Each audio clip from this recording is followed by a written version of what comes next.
Bonjour à tous, bienvenue sur ma chaîne. Aujourd'hui on fait encore une update lecture. Je fais ma nouvelle technique d'update lecture, c'est-à-dire que je vais des livres que j'ai le moins aimés vers les livres que j'ai le plus aimés. Comme ça, je sais pas, même moi je deviens de plus en plus enthousiaste. Le premier livre dont j'ai envie de vous parler, c'est Paranoia de Melissa Belvigne, et oui, il se retrouve tout en bas de cette liste puisque ça a été une déception. Voilà, je l'avais mis dans le top 10 de mes livres que j'étais sûre d'adorer, qui allaient devenir mes nouveaux livres préférés, et il faut juste savoir que ça ne s'est pas passé comme ça, voilà.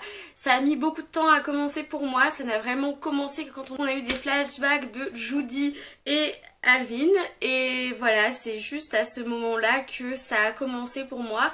Donc c'était beaucoup trop long au début, et pas si intéressant que ça, et j'ai beaucoup aimé l'histoire en général. Franchement, j'ai trouvé que c'était une très bonne idée, j'ai trouvé que c'était relativement bien écrit, etc., bien mené, les personnages assez intéressants. Le seul problème, c'est que j'ai trouvé qu'après les 100 premières pages, ensuite ça allait beaucoup trop vite, c'est-à-dire que on a eu un dénouement qui allait trop rapidement, on a eu des réponses à nos questions qui allaient genre comme ça, trop rapidement. Et aussi certaines choses étaient trop dites, c'est-à-dire que j'aurais bien aimé qu'il y ait du suspense sur certaines choses, du mystère, etc. J'aurais bien aimé ne pas être dans la tête des personnages, autant dans la tête des personnages, parce que par exemple la psychiatre Lisa, je trouve qu'on en sait trop vraiment directement sur ce qu'elle pense. Et en fait leur relation est trop honnête, c'est-à-dire qu'elle est tellement honnête qu'ils se disent vraiment les choses qui devraient être comment dire, inconscientes, etc., qui devraient être des motivations internes qu'on ne devrait pas savoir mais qu'on devrait deviner.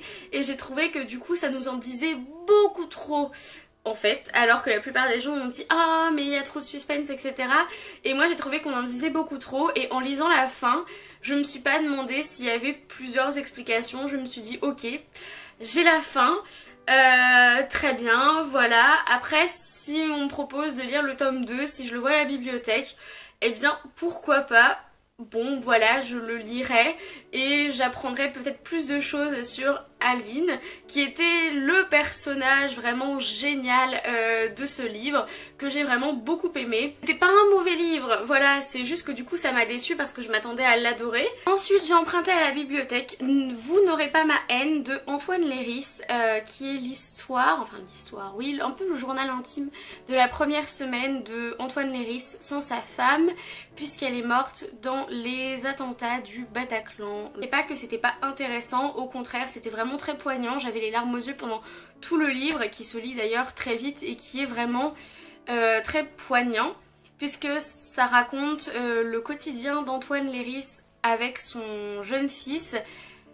Mais entre guillemets c'est tout ce que ça raconte, c'est-à-dire ça parle plus de la perte d'un être cher et comment recommencer sa vie après, que des attentats en eux-mêmes. Et vu le titre Vous n'aurez pas ma haine, je pensais que ce serait quelque chose de plus militant, de plus politique, une espèce de mini discours, de mini speech sur quelqu'un qui a perdu un être cher au Bataclan mais qui ne veut pas s'adonner à la haine. Alors il y a un tout petit passage comme ça dans le livre, mais c'est vraiment très petit, très court, et j'aurais préféré en avoir beaucoup plus et avoir quelque chose de beaucoup plus politique. Pendant mes vacances, j'ai lu La part des flammes de Gaël Nohan, qui était le livre de Une chambre à nous, le book club féministe animé par Ninon des Carnets d'Opaline et Cyrielle de Tête de Litote. C'était un des deux livres choisis pour la période août-septembre, et donc je l'ai lu la dernière semaine de septembre, pile poil, voilà. Et c'est l'histoire de trois femmes dont le destin va être lié par un événement historique qui se passe en 1897 à Paris, qui est l'incendie du bazar de la Charité, qui va transformer toutes ces personnes. Je dois dire que j'ai vraiment beaucoup aimé, mais que ça n'a pas été un coup de cœur comme je m'y attendais. J'ai vraiment aimé l'ambiance historique, vous savez que j'adore les livres historiques, donc là j'ai été servie, j'ai été horrifiée, dégoûtée par les descriptions des femmes brûlées, qui prend quand même une place importante dedans. Et ce qui m'a le plus marqué en fait, c'est le fait qu'on enferme les femmes qui sont considérées comme hystériques, mais alors l'hystérie peut être beaucoup de choses. Ce sont les femmes par exemple qui ont été adultères et leur mari a le droit de les interner et de les reconditionner pour qu'elles ne le soient plus.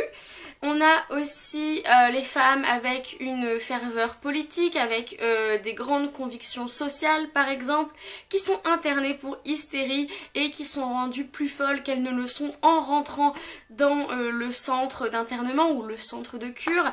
Et donc ça fait déjà pas mal de livres que je lis sur ce sujet, sur l'internement des femmes au 19e siècle quand elles ne correspondaient pas à l'image de la société que la société voulait qu'elle soit. Et là c'est vrai que c'est ce qui m'a rendue en colère en me disant mais mince quoi, mince. Et au début c'est ma grand-mère qui l'a lu en premier qui m'a dit c'est une histoire d'amour. Et alors je ne suis pas du tout d'accord avec elle. Je pense que l'histoire d'amour passe complètement au second plan et pour moi ça parlait vraiment des trois femmes et de leur amitié et des liens qui se sont créés entre elles. Et pour moi c'est ça qui était le plus beau dans ce livre, qui a été une très bonne lecture. Ensuite ça faisait partie de mon Pumpkin Autumn Challenge. J'ai lu Monster Calls de Patrick Ness, qui est la magnifique édition illustrée qui est absolument splendide. Je cherche quelque chose, voilà, avec des illustrations tout en noir et blanc. Je crois que c'est un des plus beaux livres que je possède. Je l'avais acheté en janvier 2017 et voilà, je l'ai lu en octobre 2017. Et c'est l'histoire d'un jeune garçon de 12-13 ans dont la mère est atteinte d'un cancer et elle est en phase terminale. Seulement lui n'arrive pas à accepter ça.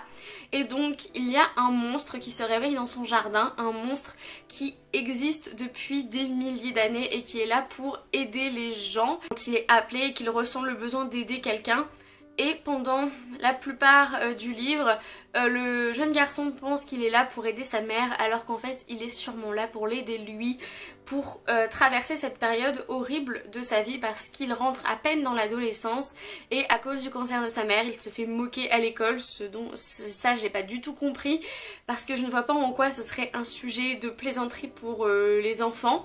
J'ai pas vraiment compris, avec les professeurs qui sont beaucoup plus laxistes envers lui et son père qui est parti vivre aux États-Unis et qui doit revenir. C'était mon premier livre de Patrick Ness et c'est vraiment poignant, c'était vraiment intéressant, c'était intelligent. En fait c'était un livre intelligent, un livre pour la jeunesse que je recommande absolument à tout le monde, surtout par les temps qui courent avec toutes ces histoires de cancer et de maladies.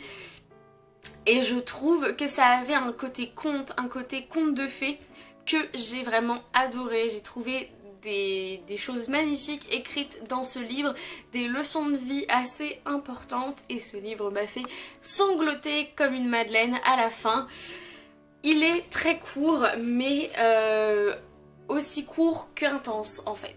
Et enfin les deux derniers livres dont j'ai envie de vous parler, j'ai lu les deux tomes, la duologie de Ça de Stephen King qui était aussi dans mon Pumpkin Autumn Challenge pour la catégorie Hurlons dans les bois. Donc parlons d'abord du tome 1 de Ça qui est une petite brique de 800 pages. Je pense que vous connaissez tous plus ou moins l'histoire de Ça, vous connaissez le côté horreur mais est-ce que vous connaissez le reste? C'est-à-dire que c'est quand même globalement, généralement, une histoire d'amitié absolument magnifique entre 7 jeunes enfants, jeunes adolescents, voilà, entre 10 et 12 ans, qui doivent faire face au mal absolu dans la petite ville de Derry. Le premier tome m'a convaincue. Honnêtement, les 100 premières pages, j'ai eu assez peur. En fait, Stephen King nous a envoyé pas mal de choses assez douloureuses et assez horribles pour qu'on puisse vraiment se mettre dans l'ambiance. Il a donné le ton dès le début avec la mort de Georgie qui est le petit frère de Bill, un des personnages principaux. Et au début j'avais vraiment très peur de ça, c'est-à-dire qu'on était dans un hôtel avec ma grand-mère et donc il y avait une bouche d'aération dans la salle de bain et j'avais toujours l'impression que le clown allait surgir de la bouche d'aération et m'attaquer dans la douche. Donc j'étais vraiment assez flippée et au fur et à mesure c'est devenu plus mystérieux, plus glauque, plus psychologique que horreur en fait. Donc pour les personnes qui sont aussi sensibles que moi, parce que je suis quand même vachement sensible, n'ayez pas peur, vous allez peut-être dormir 2 ou 3 nuits avec la lumière allumée parce que vous allez flipper un petit peu, mais honnêtement ça se goupille bien quoi. Très clairement ça va. voilà, ça va. Donc ce qui est particulier dans ce livre, c'est qu'on alterne les passages du présent et du passé, c'est-à-dire que le présent c'est 27 ans plus tard, quand les 7 enfants sont devenus adultes, qu'ils ont la quarantaine et qu'ils doivent revenir à Derry parce que ça est revenu. Ils pensaient l'avoir vaincu, mais non, ils ne l'ont pas vaincu, ils l'ont juste affaibli. Et on alterne du coup avec le passé, la première fois qu'ils ont rencontré ça et comment ils l'ont battu la première fois quand ils étaient enfants, comment ils ont créé le club des ratés qui est leur club. Bref, c'était assez long par moment, il faut quand même le dire, mais on avait du coup une grande exposition des personnages pour qu'on puisse s'attacher à eux et qu'à la fin on ait l'impression de faire partie des ratés en fait. Du coup le tome 2 est un petit peu plus petit et il démarre sur les chapeaux de roue puisque la grande partie du tome 2 est vraiment beaucoup d'action et les deux moments en fait dans le passé et dans le présent où ils descendent dans les égouts pour affronter ça et donc on est bombardé d'informations et de métaphores et de choses que même moi je ne comprends toujours pas en y réfléchissant après, mais c'était vraiment mon tome préféré, le deuxième tome. La fin m'a brisé le cœur et que ça restera vraiment une belle lecture que j'ai faite. Oui, c'est bizarre de dire que ça de Stephen King a été une belle lecture, mais pour moi, au-delà du côté horreur, il y avait toute cette histoire d'amitié qui m'a donné des frissons, qui m'a émue jusqu'aux larmes. Et j'en aurai sûrement pendant très très longtemps un excellent souvenir. Et voilà, c'est tout pour cette vidéo. Merci de l'avoir regardée. Dites-moi dans les commentaires si vous avez lu certains livres que j'ai présentés ou si vous souhaitez lire certains livres que j'ai présentés. Voilà, dites-moi tout, ça me fera très plaisir. En attendant une prochaine vidéo, amusez-vous avec vos lectures, lisez bien et bisous!